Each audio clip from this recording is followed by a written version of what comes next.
Muy buenas tardes, queridos amigos. Estamos aquí con ustedes en La Victoria de la Mente, como cada miércoles, para ahora reflexionar juntos con relación a lo que acontece en el país.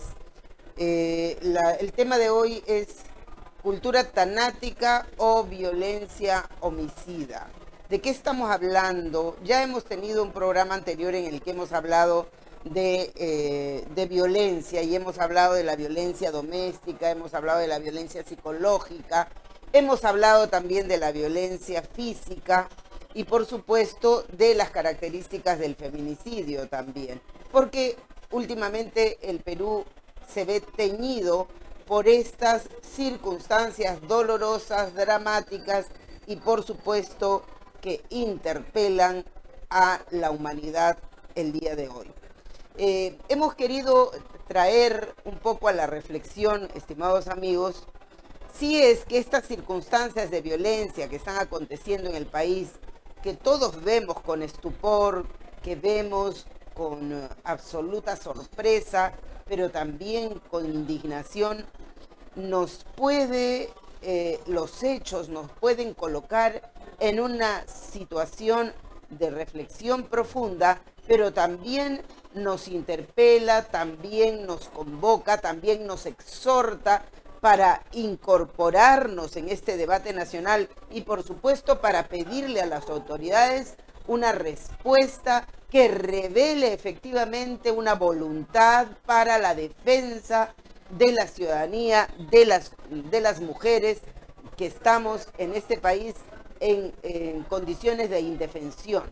De indefensión porque vemos que la autoridad no responde, porque vemos que la autoridad está indemne, porque vemos que la autoridad no escucha, es sorda y es ciega y no hace más que tratar de resolver un poco y hacer el control de daños que efectivamente termina siendo más que una pasadita, un paño tibio que se pone después del dolor.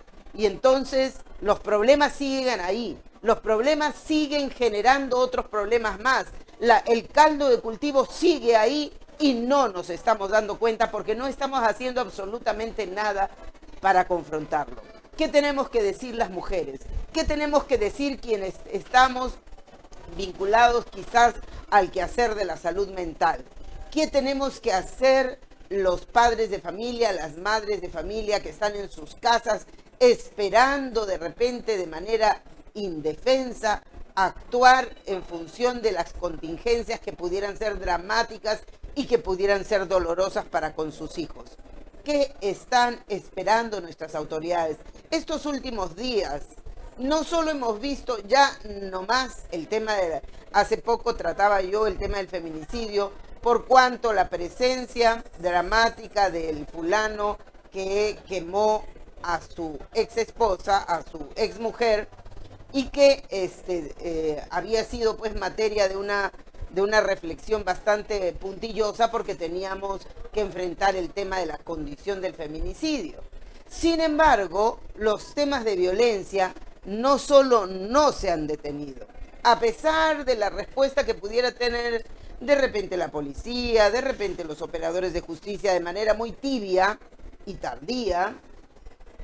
Sin embargo, porque recuerden ustedes que para el sujeto que quemó a su esposa, se demoraron muchos días en intervenirse. ¿Recuerdan ustedes? Se demoraron varios días en conseguir siquiera la orden de detención. Así es como operan los elementos que van a contribuir con hacer justicia en nuestro país. Pero ahora nos trae una reflexión mucho más profunda, mucho más dramática y por cierto que nos convoca a todos los seres humanos que habitamos en esta parte del planeta para intentar juntos hacer un esfuerzo sinérgico para buscar una mejor mirada y un mejor abordaje. Con eso regresamos en unos pequeños minutos para tratar de entrar de lleno al tema.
Bien, queridos amigos, un poco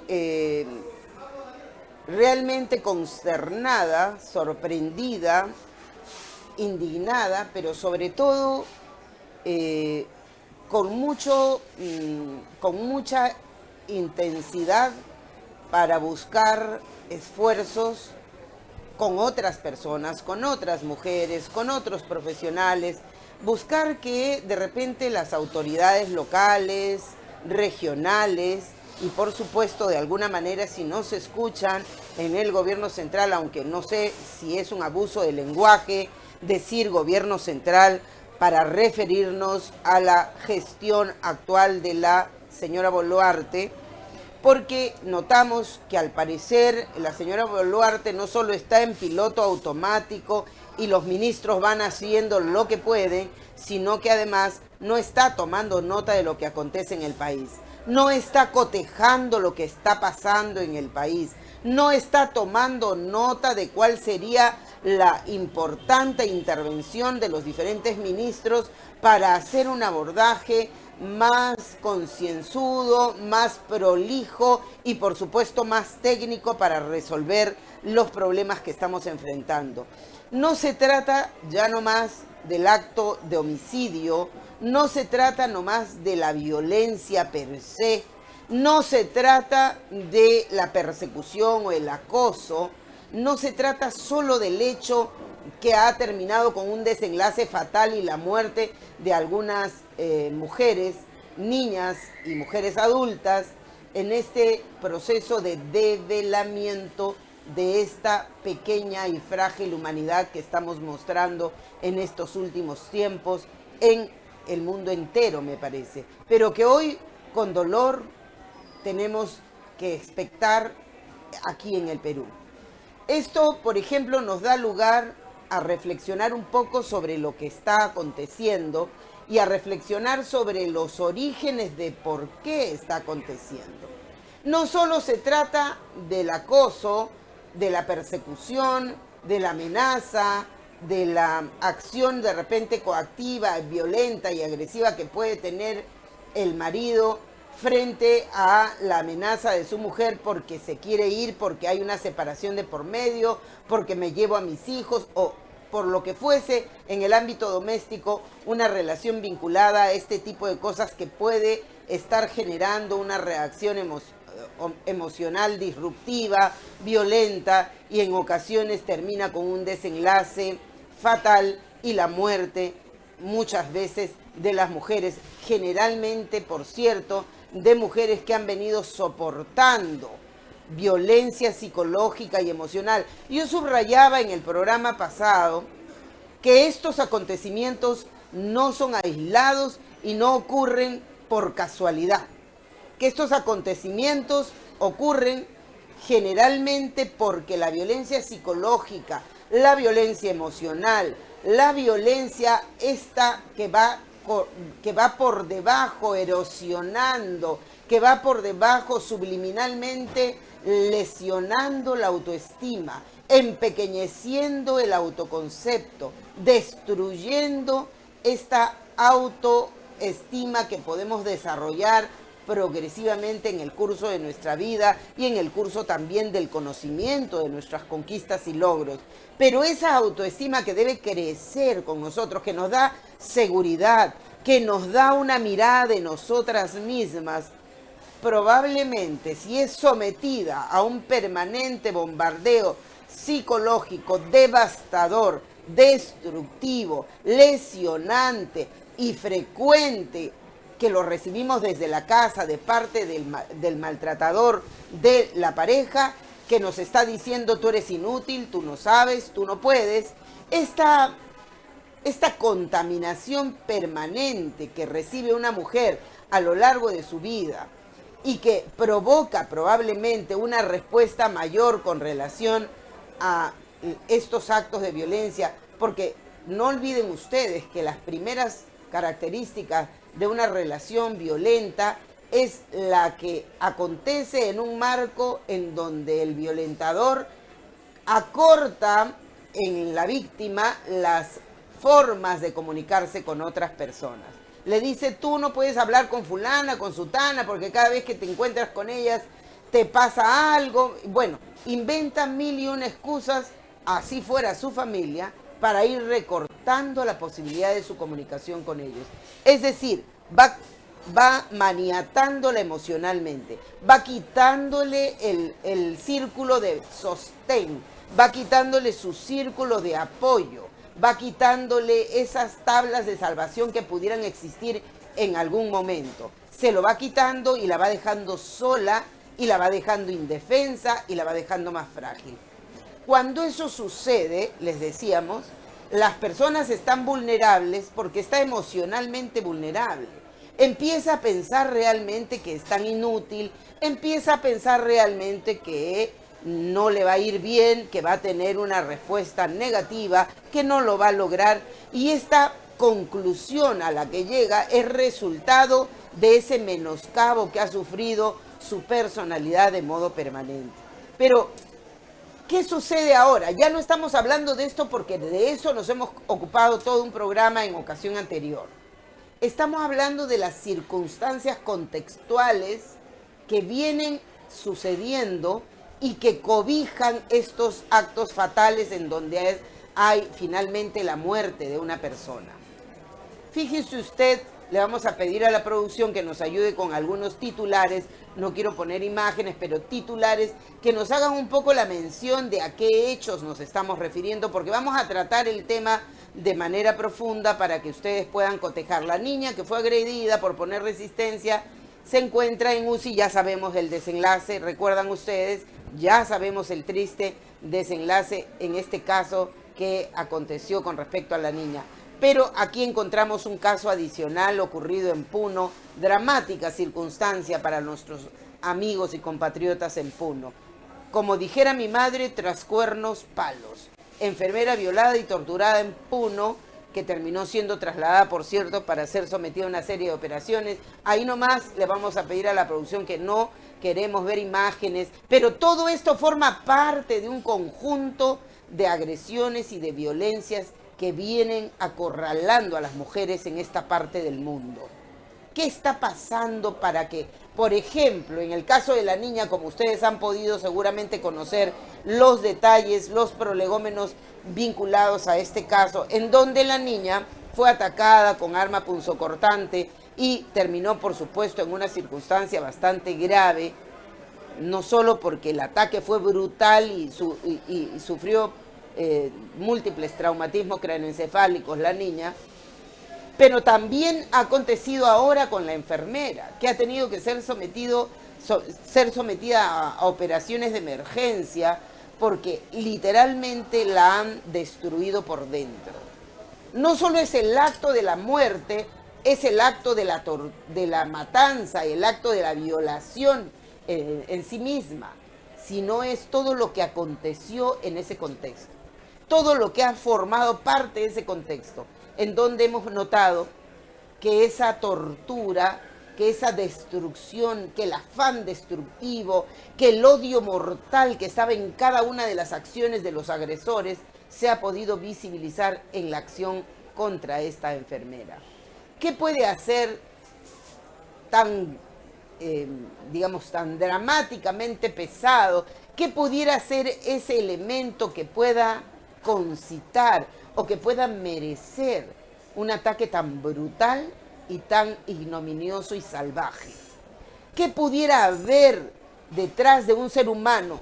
Yo diría que es eufemísticamente hablando, por supuesto, porque aquel sujeto atacante ya no es un ser humano, es una bestia que obviamente nació en algún momento como un ser humano, nació con sus carnes, con sus huesos, nació como un pequeño bebé en algún momento, recibió la atención de una madre, el amamantamiento de alguien seguramente, pero finalmente fue en algún momento de su vida un ser humano.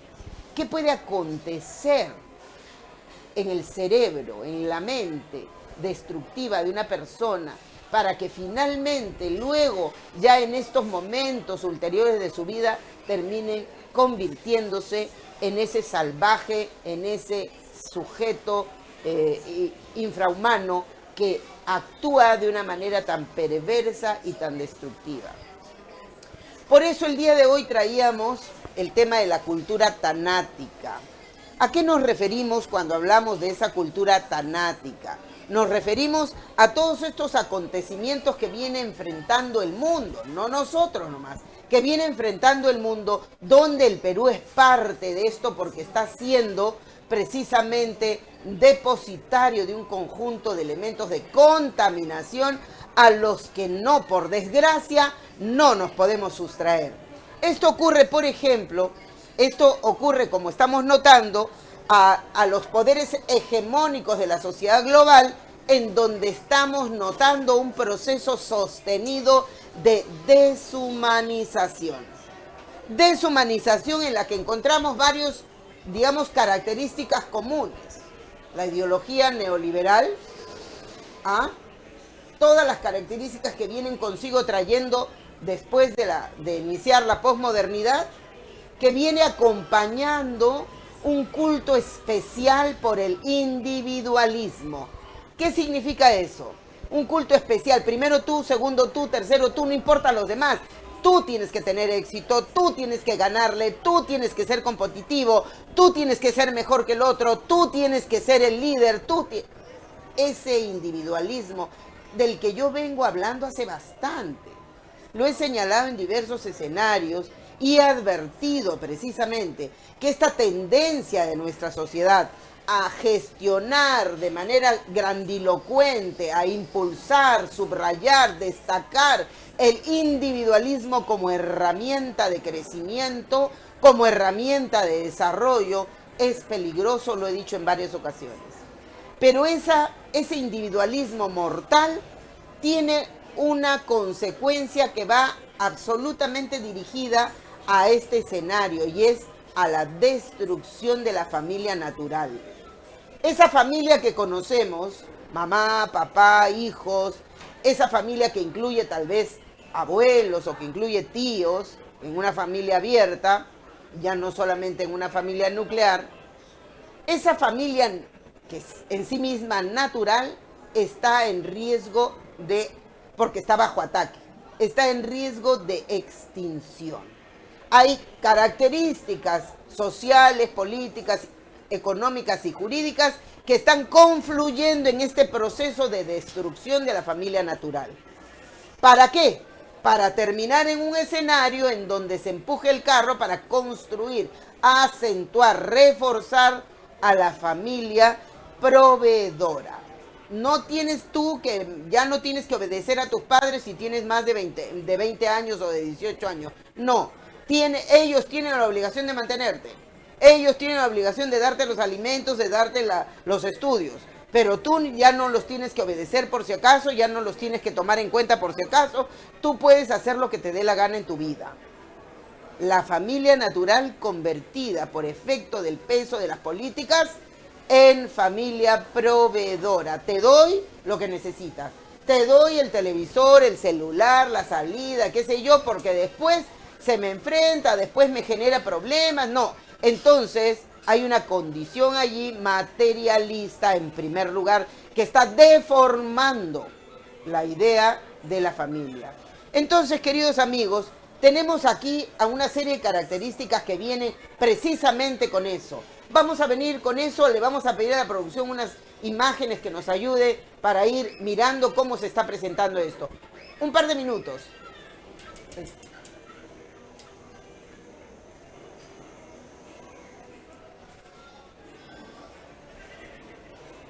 Puedes cortar nomás. Sí. Vamos a ir a un comercial mientras la producción nos ubica las imágenes.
Bien, ya tenemos acá las imágenes. Mire usted, esta es una primera imagen solamente para que usted vea aquí.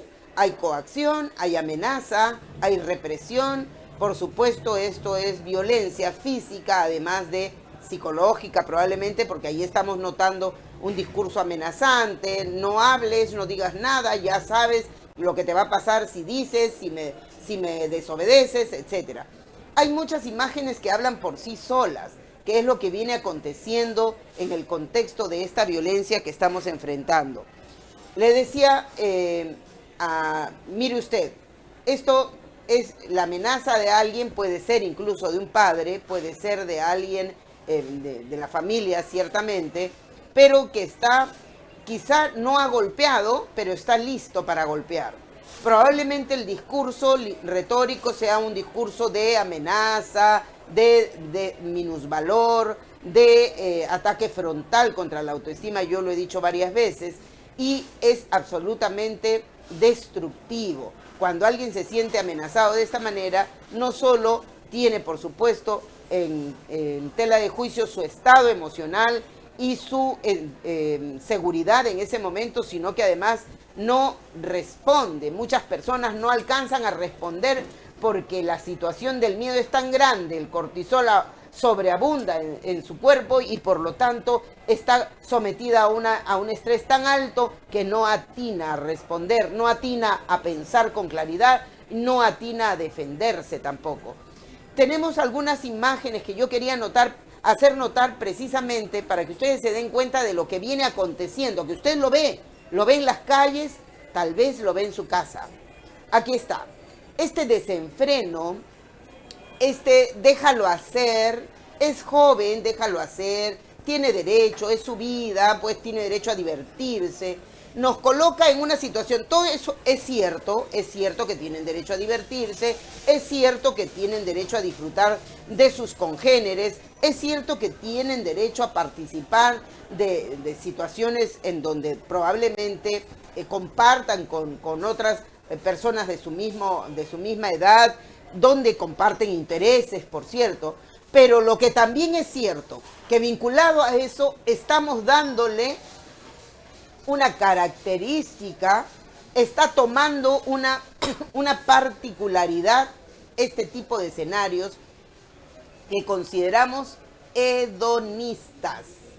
Este tipo de escenarios en donde sobreabunda el licor, sobreabunda la juerga, sobreabunda el desenfreno en jóvenes o en adultos, estamos hablando de qué? De el culto al hedonismo, el culto al placer. Tienes derecho a tener placer, tienes derecho a hacerlo como quieras, tienes derecho a disfrutar la vida. ¿Ha escuchado usted esos discursos últimamente? Pues sí, tienen una relación estrecha con lo que está aconteciendo. El hedonismo, el culto al placer, esta tendencia que se va a sujetar. Mire, estamos hablando de la destrucción de la familia natural. Estamos hablando del reemplazo de la familia natural por la familia proveedora. Estamos hablando de que se corta el enlace, el vínculo principal entre la familia y quién, y un elemento fundamental que va a crecer y se va a sostener si es que ese vínculo familiar se mantiene y se protege. Ese vínculo se llama amor. Ese enlace fundamental que ha construido a la familia se llama amor. Se va cortando el amor y se van reemplazando por intereses. Se van reemplazando por otro tipo de factores. No quiero estudiar, no me obligues, no voy a ir a estudiar, no me gusta el estudio, yo voy a trabajar. Ah, ya, muy bien, vas a trabajar.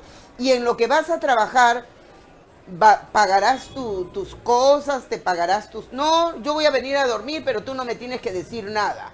Yo conozco casos muy de cerca en donde el hijo viene, duerme, come, se va, disfruta con los amigos, no pide permiso, llega a la hora que quiere y por supuesto tiene siempre comida caliente en casa, tiene siempre una cama bien dispuesta, tiene siempre ropa limpia que la mamá prepara para poderlo atender. Y no resuelve económicamente sus necesidades, sino que lo hace la familia. Esta particularidad donde se extingue el amor, no hay familia natural, no hay educación, porque no tengo ya que estudiar, no, yo tengo que trabajar y suficiente con eso. O, por ejemplo, donde no hay obligación de por medio, no hay el respeto a los padres, no hay el respeto a la autoridad de los padres, hay una presencia anómica respecto de las acciones en función de lo que necesita, conviene y merece la familia, ya no toman parte de la familia, hay una relación antivalores, hay una característica que está vinculada más bien en contra de la ética, hay una actitud que tiene una orientación anética, más bien porque no está caracterizada por principios, por valores. Estamos hablando de qué, de que hay una estructura familiar donde los principios están escasos, donde se mantiene la vida de apariencia, solo la apariencia. Somos familia, pero en realidad no nos respetamos. Somos familia porque vivimos juntos aparentemente, pero en realidad no estamos respetándonos, sosteniendo una relación saludable unos a otros. No, estamos actuando cada uno de manera independiente como a cada uno le place. Entonces estamos hablando de una familia que está destruida, una familia natural destruida. Esto, por ejemplo, si lo llevamos, si lo miramos, estamos dándonos cuenta que hay más bien sí una vida tangible, pero una vida material. El etos social está cimentada en la vida material. ¿Cuánto das? ¿Cuánto tienes? ¿Cuánto vas a pagar? Si nada más. O sea, a eso se redujo la familia. A cuánto vas a dar y cuánto de tu parte vas a poner. A eso se redujo la familia. No hay la solidaridad, no hay la generosidad, no hay la colaboración. No hay. No es necesario. ¿Se da usted cuenta? Entonces, estamos hablando de una serie de características que vienen minando la relación amorosa, la relación de amor que tiene que haber entre padres y con relación a la participación de los hijos, no solo el respeto, sino además el cuidado de los padres mayores, el cuidado de los padres que ya tienen edad adulta mayor y que requiere de una mirada un poco más empática de los hijos. No, los hijos no se dan cuenta de eso y están a menudo implicados más bien, involucrados más bien en su búsqueda de crecimiento, de éxito, de prosperidad, pero ojalá fuera la prosperidad en términos de construcción, de desarrollo personal, íntegro. No, estamos hablando de prosperidad en términos de plata. Es decir, si probablemente alguien le ofreciera un negocito fácil, que no es muy clarito, que más bien es un poco turbio, pero que me da buen dinero, bueno, pues, ¿qué importa? Total, lo importante es que me deje el suficiente dinero para vivir y resolver mis problemas. ¿Ha escuchado usted? O los padres que vienen colateralmente y dicen, no, mi hija no va a ir a trabajar ahí, mi hijo no va a ir a trabajar porque le pagan una miseria. Prefiero que esté aquí en mi casa ayudándome a picar cebolla. Y yo le pago la misma cantidad que le pensaban pagar allá porque al final se lo voy a dar de propina. ¿Lo ha escuchado usted? Bueno, esa familia ya salió de la familia natural con vigilancia, ética, con principios, con valores. Se ha convertido en la familia, esta familia proveedora, que además particularmente pudiera estar muy relacionada a comportamientos de violencia. Violencia doméstica, que nos lleva a violencia seguramente cotidiana y que es esa violencia psicológica que habita en las familias con altos grados de frustración. Esto, por ejemplo, va sumándose a la falta de previsión, de control, de vigilancia ciudadana, porque notamos que hay inseguridad ciudadana en todos los distritos del país, en todos los lugares del territorio nacional. La inseguridad es absolutamente evidente. Inseguridad ciudadana de una manera terrible y dramática que nos está convirtiendo en ciudadanos escondidos, guardados en nuestras casas porque no podemos caminar, porque no tenemos miedo de que se nos vaya a atacar, Los chicos no pueden ir caminando a sus colegios porque les quitan el celular, les roban las mochilas, los atacan, además incluso los golpean y hasta los matan. Se da usted cuenta que la inseguridad ciudadana ha crecido de una manera dramática y además hemos notado en estos meses pasados, ustedes lo han visto como lo hemos visto nosotros, esta pugna por el poder, la crisis que los políticos tienen con relación al poder. Ustedes han notado que eso, por ejemplo, nos está colocando en una situación de grave peligro. Esta pugna por el poder, una pugna desesperada por el poder. Ya hemos notado nomás cómo ha sido la votación en la que se había sometido a la señora Boluarte a la vacancia que no se produjo, pero sin embargo, esta manera de despreciar la petición de la ciudadanía que a gritos en diferentes movilizaciones le dijeron a esta administración que se vaya y le dijeron a los congresistas que ya no representan a nadie y que se vayan. Bueno, no, pues no va a haber eso porque en realidad hay un problema no solo de empatía, hay un problema de realidad, de falta, de ausencia, de cotejo de la realidad. Entonces, bueno, este parlamento ilegítimo ahora, sin embargo, va a permanecer porque así ha decidido. Esta voracidad por el poder toma parte importante en esta cultura tanática. La voracidad por mantener el poder. Por el poder mato. Por el poder hago cualquier tropelía. Por el poder yo puedo arrinconar a mi familia, poner en evidencia a quien sea. Por el poder cualquier esfuerzo vale la pena.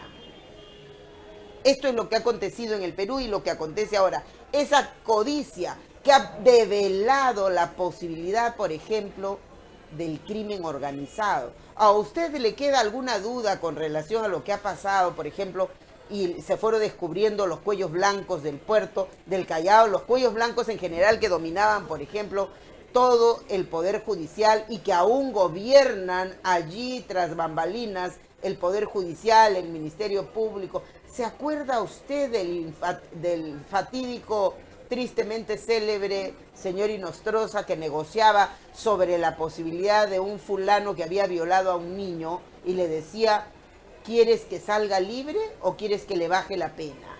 Negociando esto que había acontecido como un acto brutal de violación contra un niño. ¿Se da cuenta? Ahí estamos hablando del juez Inostroza, tristemente célebre, de infeliz recordación, que fue defendido en el Parlamento, debo hacerles recordar a ustedes, defendido, crimen organizado, me proteges tú, hermanito, y yo te protejo también. No importa el crimen, no importa la muerte, no importa lo doloroso que sea la muerte, no importa. Mano dura para los protestantes, porque eso no se puede permitir, mano dura, cuando ya habían más de 60 muertos. Mano dura, ¿quiénes de los congresistas lo dijeron? Lo vamos a tener listo en algún momento, vamos a sacar la lista de los nombrecitos de todos aquellos sujetos, porque yo no voy a decir seres humanos, que pedían más mano dura, más arrinconamiento, más muertes, más sangre. ¿Qué está pasando? Crimen organizado que se ha trasladado, por supuesto, a una situación feroz. Se llama canibalización de la política. La canibalización de la política es la destrucción de todos contra todos. Bueno, por conseguir mi propósito vale la pena. Así que, ¿recuerdan una frase célebre de un sujeto que dijo, bueno, nosotros matamos menos? ¿Recuerda al congresista que lo dijo? Nosotros matamos menos. Claro, canibalización del escenario político, el enfrentamiento de todos contra todos, porque para ganar el poder todo vale. Ese afán primario, salvaje, en donde estamos hablando de esta canibalización puesta en escena, que implica la posibilidad de destruir al otro con lo que sea, con lo que se pueda y como sea. Si tengo que mentir, si tengo que decir mentiras, si tengo que ponerme al frente y hablar y dar un mensaje a la nación y mostrar mi cara de cinismo, lo tengo que hacer porque así es como la contingencia lo exige. la canibalización de la política para conseguir propósitos. Esto está aconteciendo en el Perú. Ya ocurrió en varios lugares del mundo, por supuesto. En el Perú de hoy también. Hay esa actitud fundamentalista, ideológica, que nos habla, por ejemplo, así como debe ser, así no, así no. Entonces, la democracia es un cuento, es una retórica, fundamentalismo ideológico, fundamentalismo religioso, lenguaje tanático. Yo me he quedado sumamente sorprendida, queridos amigos, porque les comento, cuando se produjo el ataque mortal contra la familia que estaba en Plaza San Miguel, creo, y que mataron a todos los fulanos que venían en este auto. Y bueno, ya los medios informaron de eso, cómo había sido, parecía un ajuste de cuentas, qué sé yo. Por ahí nomás en esos días yo tomé un carro para ir a la Plaza San Miguel y una de las personas que venía en el mismo colectivo que yo preguntó, ay, aquí es donde los mataron a esos señores, ¿no? Y una señora contestó, sí, aquí es donde los mataron. Sí, qué terrible, murió toda la familia, ¿no? Los padres, los hijos también. Y la señora, una señora bastante joven, por cierto, dijo, pero ellos ya estaban pedidos, ya estaban pedidos. Porque parece ser que los han centrado. ¿Han escuchado ustedes esas frases? Lo han centrado, ya estaban pedidos, le voy a meter una bala, ¿cómo dicen? Le voy a meter cuchillo. ¿Han escuchado esas frases? Bueno, eso se llama lenguaje tanático. Estamos naturalizando la muerte. Ya estaban pedidos. Pedidos quiere decir ya estaban condenados a muerte.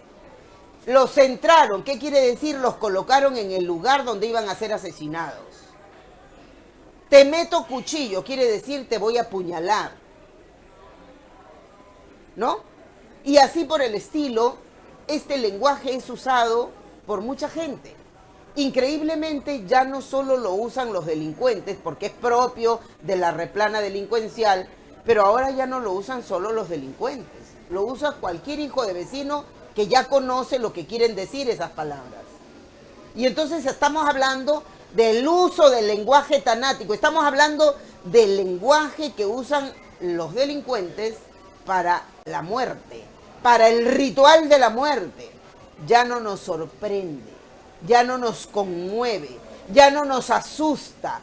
Estamos naturalizando el uso de variables que nos vinculan a este escenario dantesco de la muerte, casi como un culto a la muerte. Lenguaje tanático que se está usando ahora de manera permanente. Y adicionalmente a esto, por supuesto, no faltaba más, no es infaltable la intervención prolija, inmediata, suficiente, sobreabundante del morbo mediático.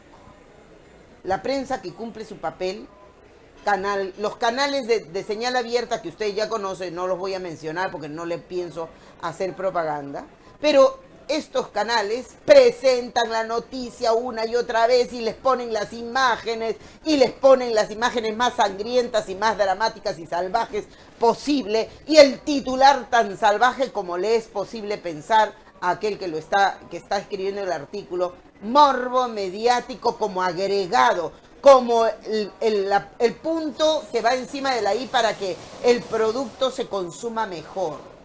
Morbo mediático que hace desarrollar el morbo en la gente y potenciar, por supuesto, el morbo en los ciudadanos que quieren mirar qué fue lo que pasó, que si le sacaron el ojo, que si le hicieron esto, que si le hicieron lo otro. No hay necesidad de ser tan prolijos en el detalle, pero lo son. ¿Por qué? Porque alimentan ese morbo, ¿para qué? Para que la normalización de la violencia y de la muerte se consolide con esos propósitos que ya anuncié hace un momento. Entonces, estamos hablando de una violencia permanente, violencia que viene de los medios, debo decir, eso es violencia. Señora ministra de Salud, esos titulares y esas imágenes son violencia emocional contra la ciudadanía. esa violencia en la conectividad que existe, porque estamos poniendo cosas tremendas en los medios de comunicación por internet también. Escenas tan dramáticas y dantescas que revelan la muerte, que nos hacen notar la muerte de una manera tan puntual y detallista, que la verdad es que nos entendemos, ya no entendemos cómo es que este detalle puede convertirnos finalmente en un colectivo humano con todas estas cosas que miramos. ¿Se da usted cuenta? Con todas las cosas que miramos. Mire usted, el ataque mortal que recibió la enfermera, no lo voy a describir, pero fue un ataque brutal que destruyó parte de su interior. Usted puede pensar que un ser humano que actúa como ser humano, se porta como ser humano, tiene cuerpo de ser humano, piensa como un ser humano, entendemos, de repente no es verdad, pero entendemos que puede en realidad pensar como un ser humano porque tiene apariencia de ser humano. Y es capaz de cometer un acto infame, brutal, animal y salvaje como el que hemos tomado conocimiento contra otro ser humano. ¿Qué puede acontecer ahí? ¿Qué ha ocurrido ahí? ¿Qué entronque ha ocurrido en esa mente que está dañada? Obviamente, si una persona está sometida permanentemente a la ausencia del amor, por lo tanto, endorfinas cero, no hay amor, oxitocina cero, no hay tolerancia, no hay amor, no hay comprensión. Estamos hablando de un cerebro profundamente cortisoleado, estamos hablando de un cerebro en el que tal vez incluso por su condición anómica, ya no hay ni empatía, sus neuronas espejo están bloqueadas, el trabajo de su hipocampo está perturbado, no hay una reacción defensiva que pueda permitirnos suponer que hay una respuesta empática en ese cerebro, no hay. Más bien estamos hablando de un culto a la personalidad, de un culto a la persona. Primero yo, segundo yo, tercero yo. ¿Recuerdan el individualismo del que hablaba hace un momento? Que lo condujo a un acto narciso. Yo me amo. Yo veo en las redes, ámese usted primero antes de amar a los demás. Primero usted, segundo usted, tercero usted. Perdónenme. Y lo he visto que lo dicen coaches, lo he visto que lo dicen incluso a algunos pseudoespecialistas. Ámate tú primero tú, segundo tú. Eso está logrando justamente todo este desarrollo de los poderes hegemónicos sociales, de la globalización, que está orientado a un camino deshumanizante. Sácate de encima las emociones que te hacen humano. Sé próspero, no importa a quién le tengas que pisar la cabeza, pero basta que lo hagas para conseguir tu éxito, no importa. Písale la cabeza a quien sea con tal de que prosperes. Primero tú, segundo tú, tercero tú. ¿Dónde está el colectivo humano? ¿Dónde está la alianza humana? Se castigó malamente a una profesora por dar comida a los protestantes. Se le llamó financista de la protesta, como si la protesta fuera un delito. Y si dar de comer a alguien que está hambriento fuera un delito. O sea, ¿ve usted cómo se canibalizan las acciones políticas para defender intereses? Y por supuesto, también no solo las acciones, sino que además se castiga la solidaridad. No puedes ser solidario. Solo tienes que ser solidario, por ejemplo, con quien tiene el poder y con quien hace uso de su fuerza para matar. Vimos los gestos de solidaridad con los policías que les daban su agüita, su galletita, lo cual no está mal. Pero ¿por qué darle de comer a una persona en estado de necesidad sería un delito? Cualquiera en estado de necesidad. Porque la deshumanización va creciendo. Este proceso, esta cultura tanática va destruyendo el amor, va aniquilando la posibilidad del amor, de la solidaridad, de la fraternidad, de la comprensión del colectivo humano. No, Tú eres un individuo, tú, el otro, no es importante. Tú, defiéndete tú. Entonces, estamos hablando de una comparsa de elementos que van que van a ser parte de esta cultura tanática y que nos está conduciendo a un acto, a un escenario en el que vemos que la muerte ya no importa. No importa la muerte, hay que morir. Hay que morir por alguna razón. Le escuchaba a alguien decir, bueno, por alguna razón uno tiene que morir. Hay que morir. Esa falta de respeto por la muerte es al mismo tiempo una falta de respeto por la vida. ¿Qué está pasando con la vida de los seres humanos que ya no lo estamos defendiendo? No es importante. Yo saqué un artículo hablando, ¿es más importante la propiedad que la vida de un ser humano? ¿Cuánto de humanidad estamos perdiendo que nos está convirtiendo en solo eslabones miserables de ese proceso de deshumanización en el que estamos inmersos? Vivimos para un estilo de apariencia. Son características típicas de una vida en donde hay deshumanización. Por ejemplo, el hedonismo, por ejemplo, la presencia de una vida con apariencias, donde no hay sentimientos, los sentimientos no cuentan, donde no hay principios tampoco, no, qué aburrimiento, qué antigüedad buscar valores y principios, no, eso es del siglo pasado. Del siglo pasado, porque ahora los principios ya no cuentan, ya no valen, ya no importan. ¿Cómo le vas a obedecer a tu mamá? Tú ya tienes 18 años, ya no es necesario que lo obedezcas. Ahora tú eres independiente porque eres adulto, eres mayor de edad. Comportamiento anético. Y no es una casualidad, está aconteciendo, está caminando así, a pasos agigantados en nuestra sociedad. Hay un afán por el placer, un afán, una tendencia. Hemos visto a las fotos, un afán, una tendencia por el placer. Esa vida que busca, que se cimenta, que se solaza en el hedonismo. Es la búsqueda de la recompensa inmediata. ¿A dónde nos conduce la recompensa inmediata? Por supuesto, a estados adictivos. Por eso las adicciones ahora han crecido. Las adicciones, por ejemplo, a la pantalla, la ciberadicción, las adicciones al sexo, las adicciones, toda clase de adicciones en este momento están reproduciéndose. ¿Por qué? Porque el cerebro es hedonista. Si le damos de comer algo que le gusta, lo va a volver a pedir, lo va a volver a pedir, lo va a volver a pedir siempre. Si le das a tu cerebro algo que le gusta, pero que lo daña, como drogas, por ejemplo, va a llegar un momento en que su resistencia se venza y te va a pedir, y te va a pedir, y te va a pedir.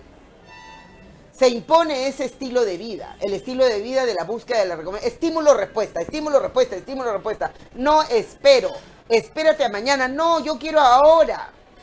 Búsqueda de recompensa permanente, narcisismo, hedonismo. Entonces, el placer es primero. ¿Por qué nos quejamos entonces cuando vemos que el fulano violó a sutana? El placer es primero. El placer es primero, el negocio es primero, la venganza es primero, ganarle al otro es primero, en vengarme del otro es primero, mostrar mi poder con ensañamiento es primero, ¿no? Como lo decía el señor Cabero, el sujeto que es congresista, que decía mano dura después de que ya habían acontecido más de 40 muertos en este país. Ensañamiento. Quizás ese ensañamiento que interpela nuestra condición de humanidad, que nos está diciendo si somos o no somos humanos, ¿a dónde nos conduce? A la extinción acelerada de una sociedad ética. Ya no importa la ética. La educación está siendo sometida solo al conocimiento puro y duro. La ciencia, la tecnología y el conocimiento como dato es lo único que importa. Cuánto sabes de matemáticas, historia, geografía y todo lo demás es lo único que importa. Eres capaz de resolver temas tecnológicos y eres capaz de resolver problemas técnicos, entonces es lo único que importa. El repensar, el razonar, el posicionar tu mente en pensar en que el crecimiento de la humanidad pasa por conservar, por Dios santo, esa frágil humanidad que aún tenemos, pero que hoy estamos viendo dramáticamente pervertida, dramáticamente canibalizada. Esto es lo que está aconteciendo. La violencia homicida es un eslabón, queridos amigos. Es parte de esa escalada donde estamos habitando, donde estamos viviendo dentro de esta cultura tanática.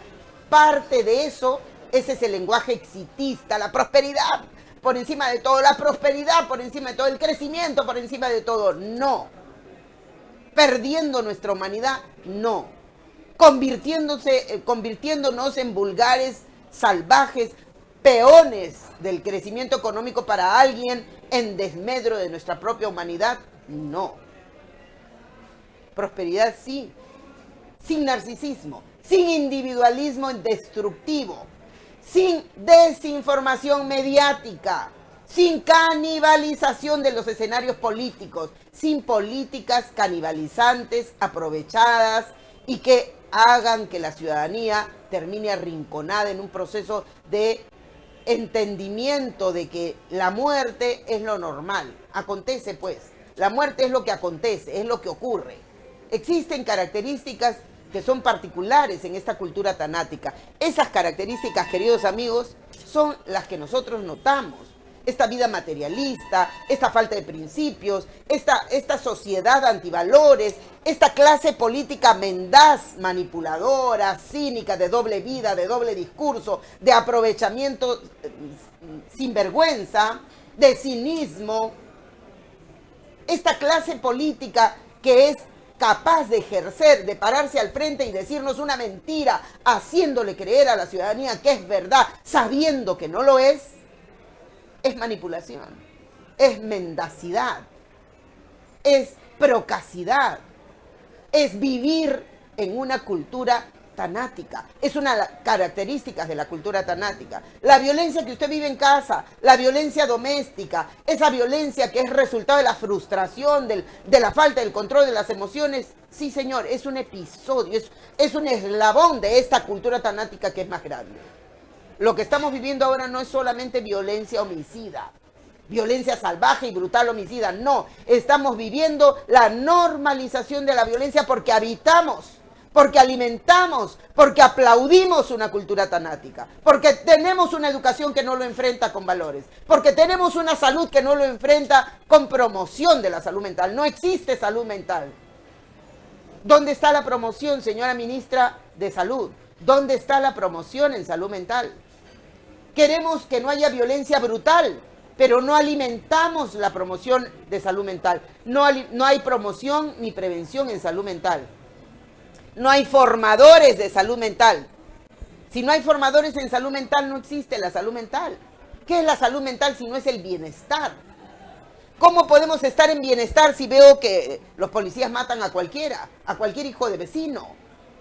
El policía no está para custodiar, para cuidar, para cautelar la vida de los ciudadanos. De pronto, por intereses políticos o porque alguien ordenó, hay que matar. ¿Cuántos chicos ahora han perdido un ojo, una pierna, un brazo? Chicos que tenían entusiasmo por la vida, porque salieron a defender calidad de vida. Pueden estar equivocados, cierto. Lo mismo que aconteció en el Perú ha sucedido en Francia. Protestas, carros volteados, lo mismo. Pero en Francia no ha habido un solo muerto. En el Perú, más de 70 muertos. Y esto es lo que no conocemos. La inseguridad ciudadana se ha sumado, no hay el detalle. La inquilina de Palacio parece no darse cuenta de lo que pasa en el país.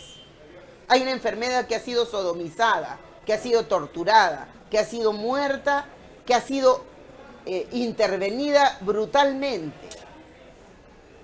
¿Qué respuesta nos merece? ¿Hay que buscar al culpable? No, señor, el culpable es culpable, claro que sí. Todo el peso de la ley para el culpable. Pero también las autoridades que están en anomia, las autoridades que no mueven un dedo, las autoridades que se quedan cruzadas de brazos porque no entienden el problema y creen que el problema es individual. No, señor, el problema no es individual. Como no es individual los feminicidios, no es un problema de la mujer, lo he dicho cientos de veces. El feminicidio lo carga en sus hombros el Ministerio de la Mujer, como si matar fuera un problema de la mujer. Matan a las mujeres, ciertamente, es un problema que nos atañe a las mujeres, pero no es un problema de la mujer, es un problema que la sociedad tiene que asumir con responsabilidad, con conocimiento, con calidad técnica, con criterio y, pero por supuesto, con decisión política. Vivimos una cultura tanática, por desgracia. Señora madre de familia, que usted me acompaña allí en su casa, defienda a sus hijos, ame a sus hijos, proteja a sus hijos, escuche a sus hijos, mírelos, atiéndalos, pero no sobreproteja, no sobrecompense, no dé de más, por Dios santo, no le haga caso a quienes dicen, no, hay que darle porque si no después no fastidia. No, cómprese el pleito de la madre y del padre, cómprese el pleito hasta el último segundo que usted sea padre o madre, hasta el último segundo de su vida usted será padre. Cómprese ese pleito. No le haga caso quizás a la maestra o quizás, no sé a quiénes, que le dicen, no, es mejor llevar la fiesta en paz. No, señor. Los hijos son, de alguna manera, obra nuestra. Podemos equivocarnos, seguro. Pida perdón si se equivoca y siga para adelante. Pero por encima de todo, ame a sus hijos. Muéstreles amor. No le permita a esta sociedad hegemónica, deshumanizante, que destruyan el amor en las familias naturales. Defendamos la familia natural y vamos a poderle hacer frente con fe, con optimismo, con alegría. Porque sabe usted, el Creador no nos va a abandonar. El que ha diseñado ese maravilloso cerebro y que nos permite pensar, no nos va a abandonar. Conservemos la fortaleza en la familia natural, amemos a nuestros hijos, protejamos la familia, protejamos al esposo y a la esposa como se merece, y vamos a poder enfrentar a esas familias que se han convertido en familias proveedoras. Recuerde esto, el vínculo entre el deber y derecho es, por ejemplo, tú tienes un deber, cumple tu deber para que merezcas tu derecho. No pidas tu derecho si no cumples tus deberes. Deber cumplido, derecho merecido, queridos amigos. Con eso nos vamos hasta la próxima semana. Los abrazo con todo el alma. Y estamos juntos en este escenario en donde vamos a hacer sinergia para defender la vida. Hasta la próxima semana.